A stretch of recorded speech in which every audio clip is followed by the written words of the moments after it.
Olá, muito boa tarde a você que está conosco aqui pelo site Notícias Agrícolas. Está começando mais um boletim de mercado. Hoje teve relatório do USDA, hoje teve informações importantes aí para o mercado, informações específicas para o mercado do milho. A gente conversa agora com o Aedson Pereira. O Aedson é da Informa Economics FNP, acompanhou a divulgação do relatório, principalmente focou aí a situação do milho. O relatório que trouxe um aumento na produção de milho lá nos Estados Unidos, mas em contrapartida registrou aí uma diminuição nos estoques finais que já eram relativamente apertados. Vamos conversar com a Edson então. Muito boa tarde para você, Edson. Obrigado pela participação aqui conosco no Notícias Agrícolas. Qual a leitura que a gente pode fazer desses números do Departamento de Agricultura dos Estados Unidos hoje para o milho, hein, Edson?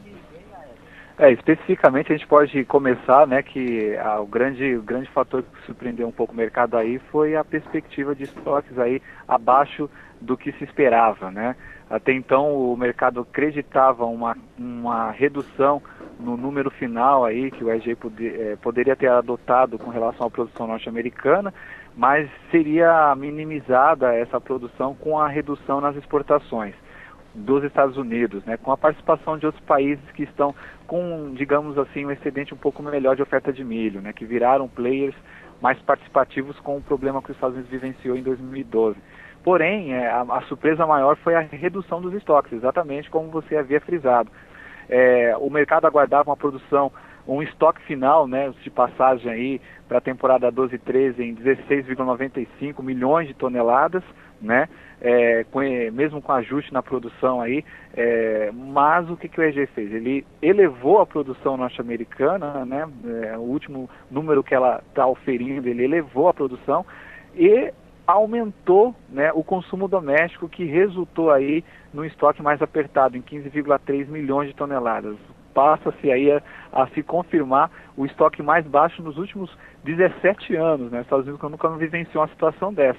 Isso traz certa preocupação com o mercado, visto que os Estados Unidos é o maior, né, fornecedor de milho do globo. Então, perdendo aí essa oferta excedente que os Estados Unidos podia oferecer para o mercado internacional, você cria um cenário de preços aí elevados, né? Consequentemente a isso, foi também aí adotada aí a valorização do milho na Bolsa de Chicago no dia de hoje, também a valorização do trigo, né, que puxa consigo aí o preço também do cereal lá na Bolsa de Chicago. Mas o trigo me parece que tem uma condição climática que que favoreceu essa alta também, né? Exatamente. Por mais que o SGA não tenha ainda adotado um número um pouco mais pessimista em relação à produção norte-americana, ele fez uma coisa que também ficou assim surpreso no mercado. A primeira foi reduzir a área cultivada de milho de trigo de inverno. E a segunda, reduzir também o estoque final, a perspectiva de estoque final de trigo nos Estados Unidos, digo melhor. Reduziu a perspectiva de área cultivada com trigo, e de área colhida, né, com trigo, e também reduziu os estoques finais. E você já vê no mercado hoje repórteres de que a produção de trigo nos Estados Unidos passa por um período muito crítico, por causa do clima seco lá em toda a planície, né, que é onde você produz, aí onde se concentra a maior produção de trigo nos Estados Unidos. E em função dessa condição climática, dessa intempérie, né, dessa condição muito seca, o potencial produtivo das lavouras de trigo nos Estados Unidos serão muito e até severamente prejudicados. Isso traz novamente aí a questão de estoques apertados, né, agora para o trigo, né, não bastasse no milho, para o trigo também. Isso aí gera mais preocupação ainda com a oferta do produto nos Estados Unidos. E o reflexo os preços. O reflexo dessa questão do trigo para o milho é que os dois são substitutos, ou seja, se tem menos trigo e menos milho, você acaba promovendo aí uma promoção, né? Uma alta aí nos preços. Exato, você acaba deslocando a sua demanda um pouco para o trigo, que são bem substitutos aí. Um acaba puxando a demanda para o outro, né? Para o outro, né? Então acaba gerando essa condição aí de preços assim em elevação, né? E na sua opinião, pela sua análise, surpreendeu essa diminuição dos estoques?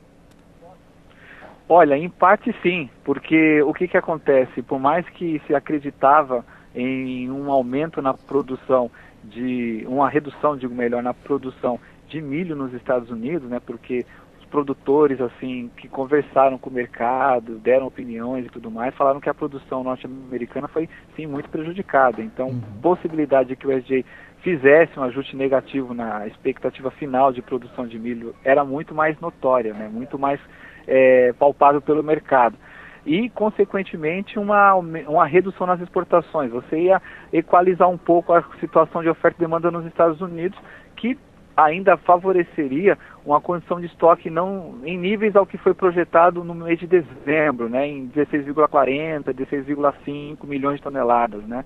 Porém, essa queda de 16,42 para 15,3, ela não deixou de surpreender o mercado. Por isso que você vê essa corrida aí por parte dos fundos de investimento para contratos futuros de milho, que voltaram a romper o suporte de $7 por bushel, né, e já estão operando novamente acima de $7 por bushel para quase as 2, 3 primeiras posições aí, que são referências do mercado spot, né. Ô Edson, e os reflexos do relatório para o Brasil, hein? O Brasil nessa situação acaba tendo uma oportunidade de continuar sendo mais ativo aí, até que se tenha uma oferta, né, melhor de milho nos Estados Unidos para a temporada 2013 e 14, né. 2013 ainda vai ser um ano onde o Brasil vai estar só te exportando um pouco interrompendo, mais. só para a gente entender, essa oferta um pouco maior aí, ela só apareceria no final de 2013, é isso? Exatamente, lá para o mês de setembro, lá para o mês de outubro, quando os Estados Unidos vai estar colhendo a nova safra, né, que vai ser plantada agora no mês de abril, maio, né, que aí você já tem uma perspectiva diferenciada. Mas até aí, a gente vai operar com estoques apertados, né, com oferta de milho nos Estados Unidos muito ajustada. Não somente isso, né, outros países aí, como a Austrália, aquela região ali do Mar Negro na Europa, também passaram por divergências nas suas lavouras de grãos, principalmente milho e trigo, o que denota aí uma demanda maior para importação, né? Então, toda essa conjuntura ainda favorece uma competição pelo milho brasileiro, tanto entre o mercado interno como também o mercado externo. Então, o Brasil, com a taxa de câmbio que tem operado acima de 2, né, e essa condição de preço internacional, ainda pode se perpetuar um pouco mais aí no mercado internacional através das exportações e oferecer aí um pouco mais de oferta de milho para o mercado externo. A gente já vê casos, por exemplo, no Rio Grande do Sul, que está colhendo a safra de milho verão, que o mercado local está competindo diretamente com as exportações. Com o início da colheita no Rio Grande do Sul, por exemplo, que é o primeiro estado a colher aí a safra de milho, estava começando a cair o preço do milho, recuar um pouco, mas encontrou suporte no mercado externo, né, que limitou a baixa, e aí você acaba gerando esse piso para o preço do milho não cair tanto, porque você tem uma demanda externa aí ativa. Então o milho que está sendo colhido, que era para começar a gerar uma quedinha, uma pressão de baixa em função da entrada de oferta, né, se depara com um cenário internacional demandado, né? Então a gente pode perpetuar isso aí por mais um período aí no Brasil. Mas em contrapartida tem aí o estímulo ao plantio da safrinha, né? Exato. Só que a safrinha é só lá no segundo semestre, né? Será que não vai competir direto com a entrada da safra americana, não? Um pouquinho, porque a gente colhe, geralmente a gente costuma colher o milho de safrinha no mês de maio, junho, né? Então a gente colhe bem antes mesmo de começar a entrar oferta de milho norte-americano no mercado internacional, né? No mercado em si. Apesar de eles começarem a colher no mês de setembro, eles colhem no final de setembro, entre a virada de setembro e o mês de outubro.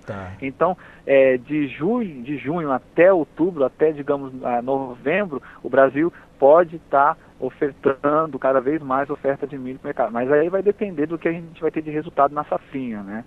Vai depender demais, porque você tem a questão do atraso de cultivo de soja nesse ano em algumas regiões do país, como o estado de Goiás, algumas regiões do Mato Grosso do Sul, né, que pode submeter as lavouras de milho a maiores intempéries climáticas. E outra coisa, o ano de 2012, quando a gente plantou aquela safrinha e produziu um volume recorde, quase safrão, 39, pouco mais de 39 milhões, que tira esse termo, safrinha não existe mais, agora é safra, segunda safra de milho no Brasil, né? Verdade. Você teve condições que favoreciam isso daí. O produtor investiu em semente e tecnologia porque ele via um cenário de preço muito atrativo e tinha condições do Brasil, né, abocanhar a lacuna que os Estados Unidos abriu por não ter um excedente de oferta tão significativo como ele costumava ter, entendeu? Então você tinha um quadro, um pano de fundo muito favorável. Para 2013, a história é outra. Você tem aí um calendário climático, um calendário agrícola apertado, uma questão, os custos com sementes devem estar mais elevados, né, para esse ano, por causa de problemas com o clima em algumas regiões aí do Cerrado. E tem o fertilizante também está mais caro, entendeu? E tem todas essas questões que tem que pontuar. Até que ponto o produtor vai apostar na safra de inverno, né, de milho no caso, né? Uhum. Então tem tudo isso aí a se pontuar ainda. Ainda é cedo, mas brevemente aí o produtor vai começar a ver o que pode fazer para janeiro, fevereiro já começar a cultivar a safra de inverno aí de milho e ver se vai conseguir produzir bem e atender essa demanda aí que não para de se mostrar forte, né? Principalmente então, a internacional. Então, resumindo, teoricamente a gente tem pelo menos um primeiro semestre, um pedacinho até do segundo semestre de bons momentos aí para negociação e o produtor pode até aproveitar. Exatamente. Se existe um momento para você aproveitar para fixação de milho, é agora. A grande questão aí que pesa é com relação ao nível de produtividade, né?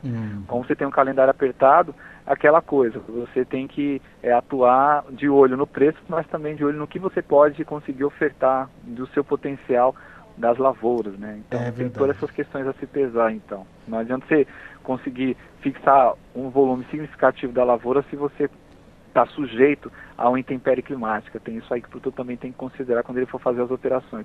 Mas o momento, se for em relação basicamente a preço, eis a oportunidade. Chicago voltou a subir bem, né, e dá um espaço aí para que o produtor faça operações com milho aí, fixado antecipadamente, para ele já entregar esse milho aí no mês de maio, junho, a preços bem atrativos aí e conseguir receita com esse produto.